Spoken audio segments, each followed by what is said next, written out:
Hola familia, estamos ya a unos pocos días de celebrar la Navidad y estamos llegando al final de esta corta serie que hemos titulado Las promesas de Navidad. Y justamente el tema de hoy lo hemos titulado La Navidad, una fiesta peligrosa.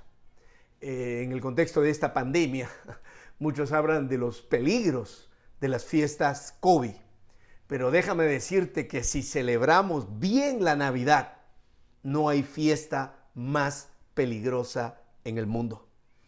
Hemos estado aprendiendo que Dios cumple sus promesas y Dios prometió que Él iba a estar con nosotros siempre.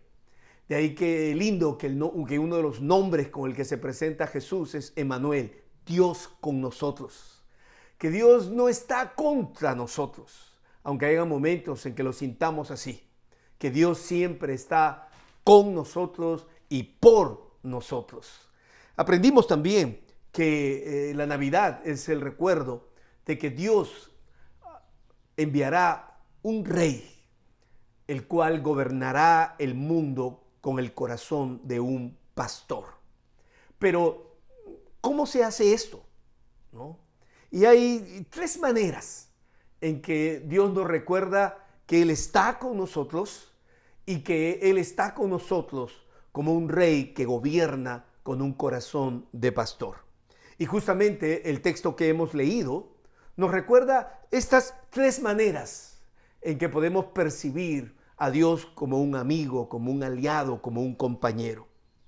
En primer lugar, vamos a ver cómo Dios protege a los desprotegidos. En segundo lugar, vamos a ver cómo Dios juzga a los injustos.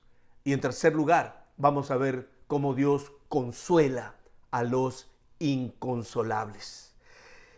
Veamos en primer lugar. Miren que el texto que hemos leído se puede dividir en tres partes, básicamente.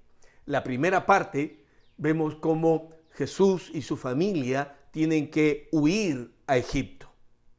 Luego vamos a ver en la segunda parte cómo esto despierta la furia del antirrey, ¿no? Un rey que no gobierna con un corazón de pastor.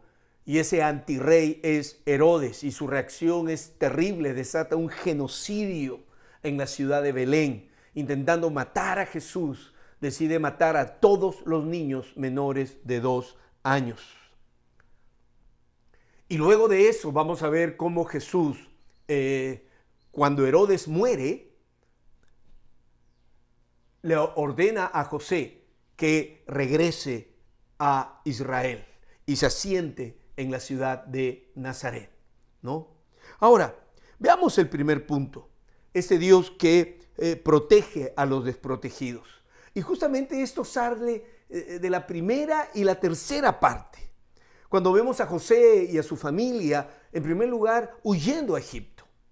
Dice el texto que después que partieron ellos, he aquí un ángel del Señor apareció en sueños a José y dijo, levántate, toma al niño y a su madre y huye a Egipto y permanece allá hasta que yo te diga, porque acontecerá que Herodes buscará al niño para matarlo. Y en la tercera parte, en el verso 19, leímos, pero después de muerto Herodes, he aquí un ángel del Señor apareció en sueños a José en Egipto, diciendo, levántate, toma al niño y a su madre y vete a tierra de Israel, porque han muerto los que procuraban la muerte del niño. Entonces él se levantó y tomó al niño y a su madre y vino a tierra de Israel. Pero oyendo que Arquelao reinaba en Judea en lugar de Herodes su padre, tuvo temor de ir allá, pero avisado por revelación en sueños, se fue a la región de Galilea. Y vino y habitó en la ciudad que se llamaba Nazaret, para que se cumpliese lo que fue dicho por los profetas, que habría de ser llamado Nazareno, ¿no? En esta primera parte, cómo Dios protege a los desprotegidos, vemos claramente frente a la decisión de Herodes de encontrar a Jesús recién nacido y matarlo, Dios sale en defensa de su Hijo Jesús. Y no solo protege a Jesús, protege a la familia de Jesús. Y normalmente, cuando Dios quiere proteger a los más débiles, lo hace de dos maneras, ¿no? Y el texto nos los muestra con mucha claridad. Dios protege a los niños, en primer lugar, a través de la familia. Y miren cómo José es alertado por Dios y huye a Egipto para proteger la vida de Jesús. Y la familia fue creada con ese propósito, para proteger a los más pequeñitos.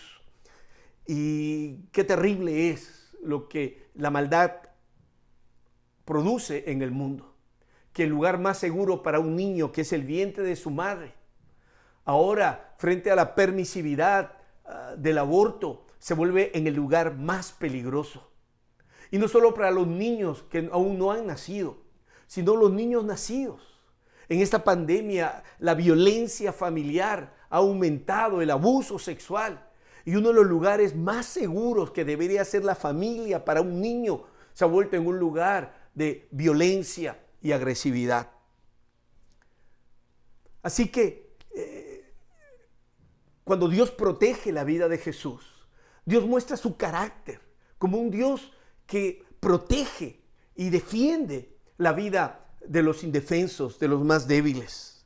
Y la familia es uno de ellos. Permítame contarles una experiencia. Recuerdo la primera vez que fui a Machu Picchu con mi familia, ¿no? Y además de mis padres, fuimos con varios primos. Y tal vez tendría en ese tiempo unos 10 años. Y entonces, ustedes conocen cómo es, ¿no?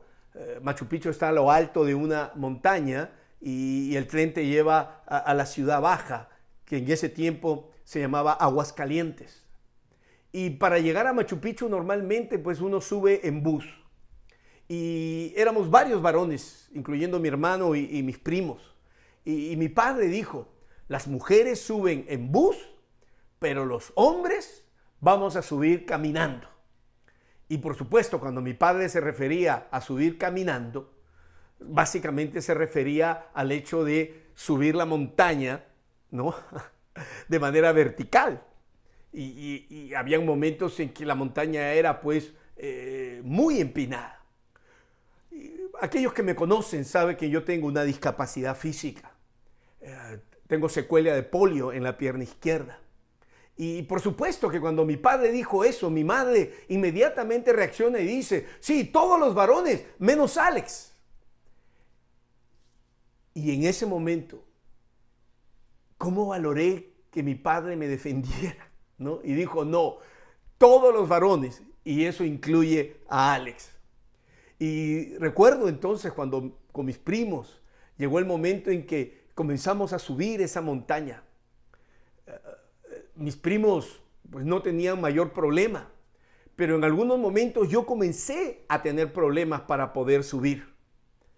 Y recuerdo que mis primos llegaron muy rápidamente a la cima.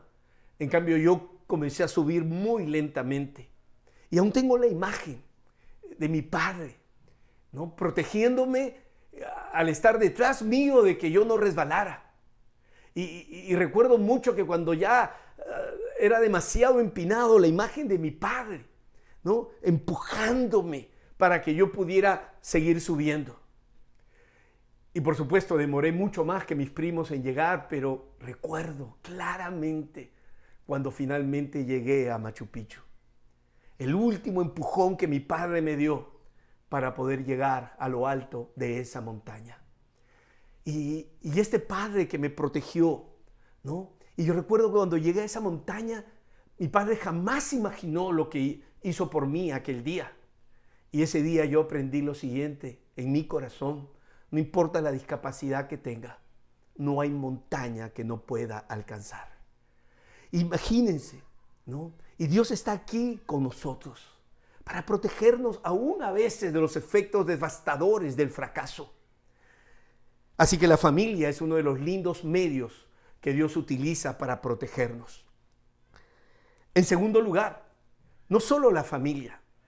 En este relato encontramos que José tuvo que dejar Israel y huir a una nación vecina llamada Egipto. Y dice que él tuvo que huir a Egipto. Y en ese sentido José, María y Jesús, como recién nacido, se transforman básicamente en migrantes, ¿no? En gente que tiene que huir de su tierra para encontrar protección en otra tierra. Nunca olvidemos que la Navidad nos recuerda la realidad de los refugiados. Y miren, al pensar en esta Navidad, de manera especial, tenemos que recordar a todos aquellos que han huido de su tierra, buscando mejores condiciones de vida. Y el Perú ha recibido en estos últimos años a muchísimas personas que han tenido que dejar su país y los hemos acogido en el nuestro. Y que esta Navidad nos recuerde la realidad de que ellos están presentes con nosotros y que Dios también es el Dios de ellos. Así que la familia y la migración fueron dos maneras que Dios utilizó para proteger la vida de Jesús y son dos maneras que Dios sigue utilizando hoy para proteger la vida de los más indefensos, de los más débiles. Pero Dios no solamente protege a los desprotegidos. Dios también es aquel que va a juzgar a los injustos. Él es el juez de los injustos. Cuando uno lee este relato, uno encuentra el contraste entre el rey Jesús, que ha nacido en Belén, y otro rey, el rey Herodes. Y mira entonces lo que se cuenta de Herodes. Herodes entonces, cuando se vio burlado por los magos, se enojó mucho y mandó a matar a todos los niños menores de 2 años que había en Belén y en todos sus alrededores, conforme al tiempo que había inquirido de los magos. Herodes básicamente nos recuerda, ¿no?, que uno de los mayores males del mundo es el desprecio por la vida. La relación entre Herodes y el poder es una relación muy interesante, porque la manera en que él percibía el poder era esta. El poder es el arte de mantenerse en el poder, y mantenerse en el poder a cualquier costo y a cualquier precio. Para Herodes, el poder era su Dios. Y cuando uno hace del poder y del poder político en particular, o del poder económico, o el poder de la fama, o cualquier otro tipo de poder, cuando uno convierte el poder en su Dios, como lo había hecho Herodes, entonces ese poder siempre te va a hacer sentir débil. Y siempre vas a vivir con el temor de perder el poder. Y por supuesto, nadie entendió mejor el impacto de la primera Navidad que Herodes. Porque cuando nació Jesús, él sintió claramente que en esa primera Navidad, en el nacimiento de Jesús, se iba a iniciar un movimiento que iba tarde o temprano a echar abajo todo lo que Herodes representaba. La Navidad inicia un movimiento de defensa de la vida y de la vida de los más frágiles. Y nadie puede celebrar la Navidad si no se pone del lado de la vida y de la vida de los más indefensos. Pero Herodes hizo algo terrible, ¿no? Movido por el miedo, por el temor, por el deseo de mantenerse en el poder, ordenó un genocidio en la ciudad de Belén. Y por supuesto, cuando uno ve la vida de Herodes, ¿no?, el relato menciona en 2 oportunidades la muerte de Herodes. Dice ahí en el verso 15 del capítulo que hemos leído, y estuvo allá hasta la muerte de Herodes. Y se vuelve a repetir en el verso 19, pero después de muerto Herodes. Ahora, cuando uno ve la vida de Herodes, ¿saben qué? Luego del genocidio que hizo y cuando uno ve la historia y de todos los males, aún mandó a matar a 2 de sus hijos cuando sintió que alguno de ellos amenazaba su poder. Hay personas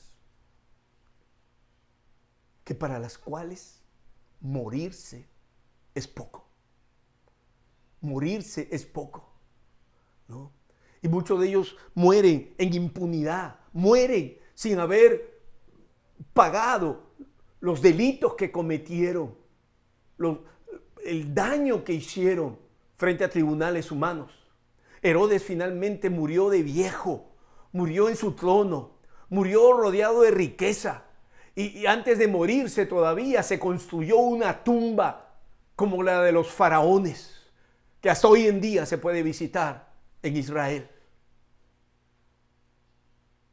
Y claro, cuando uno se pone en eso, uno siente que injusta es la vida. Pero ¿sabes qué? Para todos ellos, qué bueno es recordar que la muerte será el momento en el que se presentarán delante del tribunal de Dios. Y será un tribunal del cual no se podrá escapar. Dios no dejará ningún crimen que haya sido cometido en esta tierra impune.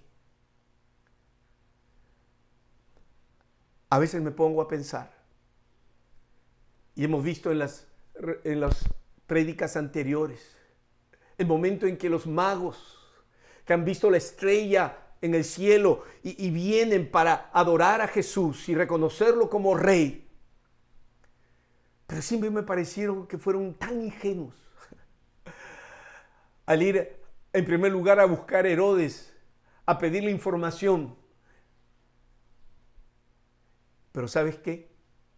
Yo creo que cuando esos sabios del oriente se presentaron frente a Herodes y le dijeron, mire, van a ser el rey.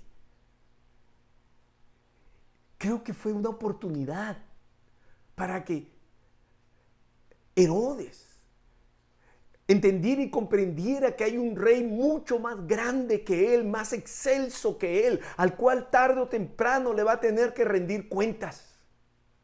Y dice que estos hombres vinieron y le dijeron que hemos venido desde el oriente porque queremos adorarle. Y era la gran oportunidad que Dios le estaba dando a Herodes para que Herodes se arrepintiera y reconociera que hay un rey más grande que gobierna el universo entero y es Dios. Y que ese Dios ha enviado a su Hijo al mundo. Ay, Herodes, si te hubieras unido a esos sabios del oriente y hubieras ido y hubieras adorado a Jesús y lo hubieras reconocido como tu rey. Si tus pecados hubieran sido perdonados, si tu vida hubiera sido transformada, esos niños en Belén jamás hubieran muerto. El juicio nunca es la última palabra de Dios. Dios quiere que su última palabra para todos nosotros sea misericordia y perdón. Porque ¿sabes qué? Todos tenemos un Herodes dentro. Todos hemos hecho cosas de la cual necesitamos arrepentirnos. Todos hemos hecho cosas que han producido dolor y tristeza a gente a nuestro lado.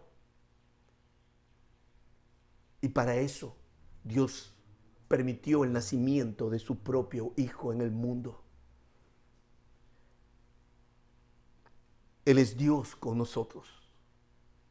Aún para Herodes, Dios le dio la oportunidad de salvación. Pero en tercer lugar, Dios no solamente protege a los desprotegidos, Dios no solamente juzgará a los injustos, Dios también consuela a los inconsolados. Fíjense que el texto nos recuerda cuál fue la reacción de los padres de esos niños pequeños, menores todos de 2 años. No sabemos cuántos habrán sido los que habían en Belén. Pero ¿te imaginas a esos padres cuando las tropas de Herodes entraron en Belén y mataron a espada delante de sus padres, impotentes de no poderlos proteger, viendo cómo los arrancaban de sus brazos y los atravesaban con una espada? El verso 17 y 18 nos narra proféticamente lo que pasó esa noche en Belén. Entonces se cumplió lo que fue dicho por el profeta Jeremías cuando dijo: voz fue oída en Ramá, grande lamentación, lloro y gemido, Raquel que llora a sus hijos y no quiso ser consolada porque perecieron. Mira, Raquel representa el llanto de los padres que han visto morir a sus hijos frente a un gobierno tirano e injusto como el de Herodes. Y cuando pienso en el llanto de Raquel me conecta al llanto que seguramente escucharemos en esta Navidad. Esta Navidad será una Navidad muy diferente para todos nosotros. Porque en esta Navidad extrañaremos a un padre, a una madre, a un abuelo, a una abuela, a un tío, a una tía, a un hijo, a una hija, que debió estar sentado con nosotros en esta Navidad, pero no estará, porque esta maldita pandemia arrasó con su vida. Muchos en esta Navidad tendrán familiares, pasarán la Navidad con familiares hospitalizados, pasarán con familiares que están en UCI debatiéndose entre la vida y la muerte.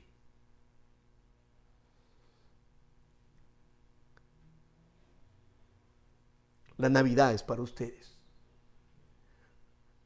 porque Dios envía a Jesús al mundo para consolar a aquellos que no desean ser consolados, para consolar a todos aquellos que están llorando la pérdida de un ser profundamente amado. La Navidad es la fiesta del consuelo.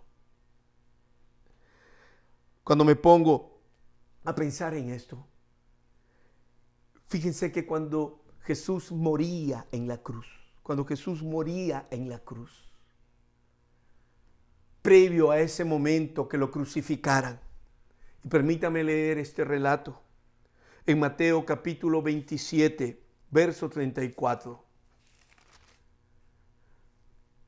Dice ahí la palabra de Dios, y leo desde el 33.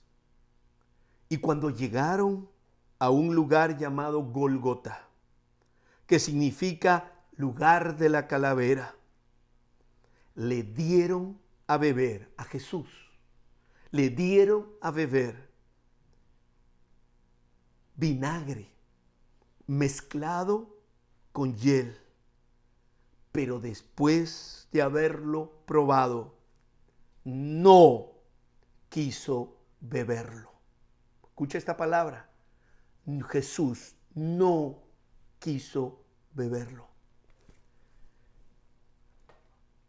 Antes que lo crucificaran, en un acto de misericordia, aquellos que iban a ser crucificados les daban esta mezcla de vino barato, de vinagre, mezclada con otras sustancias que servían como una especie de anestesia para que no sintiera los dolores que iban a venir a continuación cuando atravesaran sus manos con esos clavos y sus pies con esos clavos.